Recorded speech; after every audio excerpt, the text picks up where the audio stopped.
तो इन वजह से ये यहूदी हमारे साथ जिद और इनाद करते हैं। इनका मिशन ये है कि मस्जिद अक्सा तो उन्होंने ले लिया, अब बैतुल मुक़द्दस उन्होंने ले लिया, किसी तरीके से हरमैन शरीफैन को ले। इनका ये 100 साल पुराना प्लान होते। गुज़िश्ता बरस में फ्रांस के एक सदर ने कहा था कि मुसलमानों के 2 मुकद्दस मुकामात है, हरमैन शरीफैन मक्का और मदीना, इसको ले लो, मुसलमान गर्क हो जाएंगे, खुद ब खुद खत्म हो जाएंगे। तो ये इनका प्लान है और इन्होंने मुसलमानों को जो है ना किसी तरीके से जो है ना तंग करना है।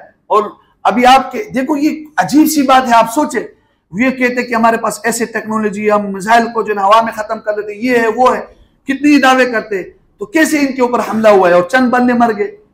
ये भी इनका प्लान है कुछ। अब उसके बाद देखो फलस्तीन पर ये मुसलसल बमबारी कर रहे और मुसलमानों को शहीद कर रहे, बच्चे औरतें बूढ़े सब शहीद हो रहे। हालांकि हमारे मुसलमान